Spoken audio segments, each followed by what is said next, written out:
Anggota komponen cadangan merupakan warga sipil yang mendaftar secara sukarela mengikuti serangkaian latihan militer dan akan diperuntukkan untuk keadaan darurat. Lalu seperti apa urgensi dan juga komponen cadangan ini? Apakah dunia tengah genting sehingga warga sipil perlu terlibat? Dan apakah jumlah personil TNI yang ada tidak cukup untuk mempertahankan kedaulatan negara? Siapa mau jadi tentara cadangan? Itu menjadi tema kita pada hari ini. Dan untuk membahas hal ini, kami telah bersama dengan Direktur Sumber Daya Pertahanan Kementerian Pertahanan, Brigjen TNI Fahrid Aman. Selamat sore Pak Fahrid, apa kabar? Baik ya Pak ya. Ini menarik banget nih Pak, kalau kita berkaca pada negara-negara tangga ini kan beberapa banyak yang dikabarkan konflik gitu ya Pak. Sebetulnya seberapa siap sih Indonesia jika sewaktu-waktu ini menghadapi perang Pak?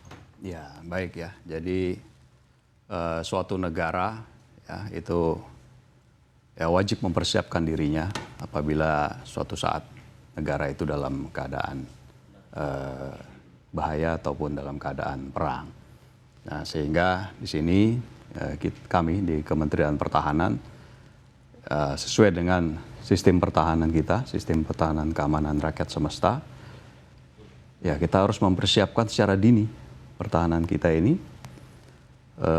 Salah satunya ya dengan selain mempersiapkan komponen utama kita atau TNI selalu siap untuk menghadapi keadaan bahaya, ya sesuai dengan undang-undang yang terbaru, Undang-Undang 23 2019, kita juga mempersiapkan komponen lain yaitu komponen cadangan dan komponen pendukung.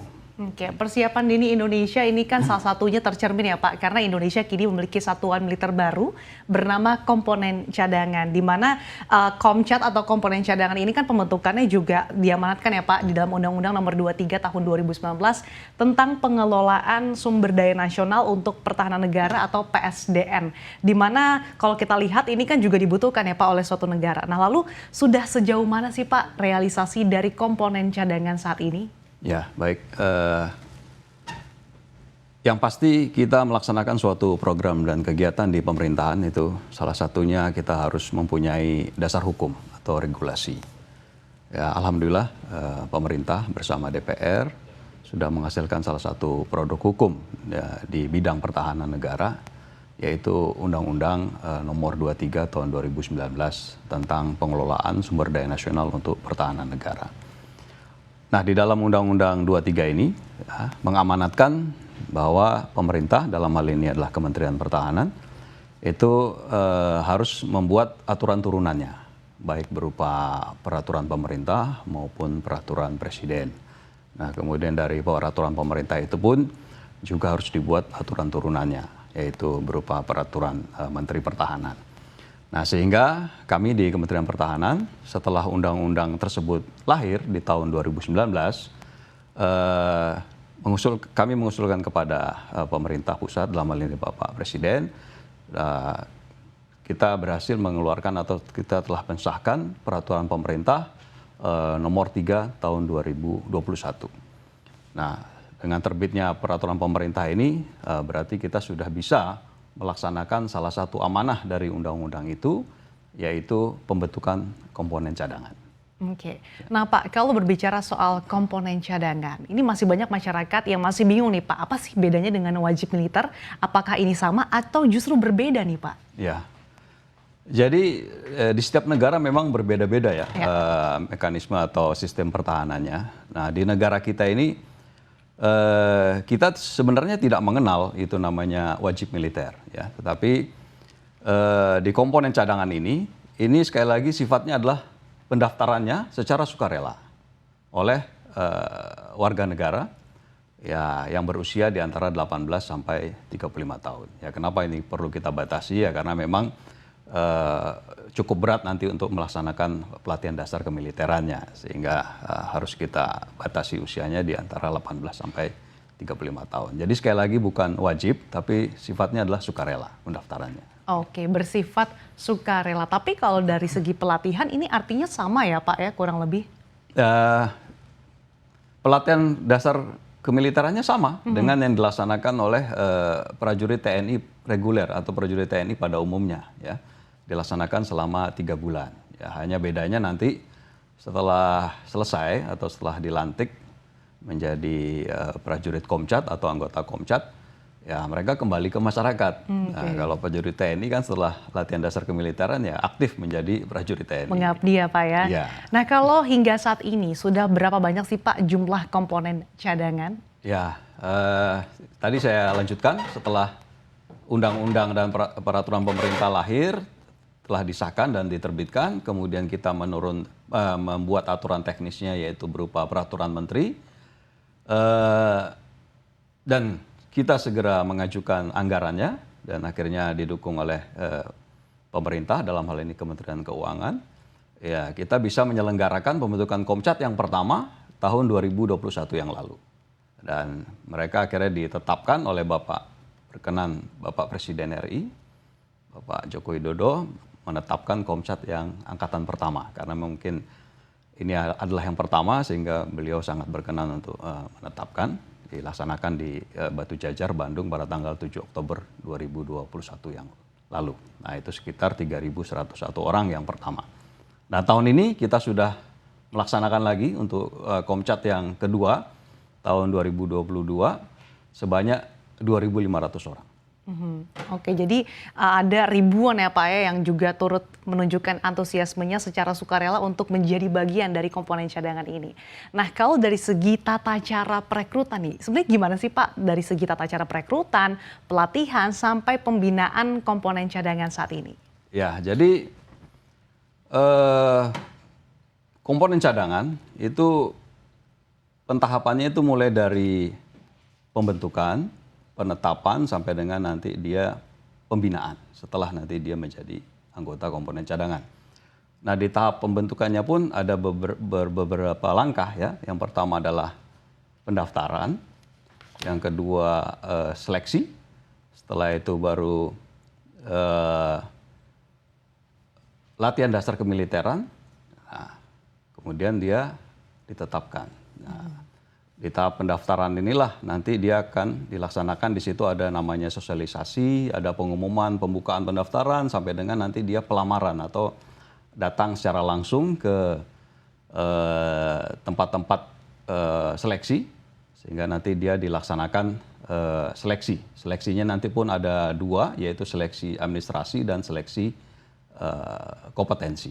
Nah setelah dia dinyatakan lulus seleksi itu, barulah dia bisa untuk mengikuti pelatihan dasar kemiliteran selama 3 bulan.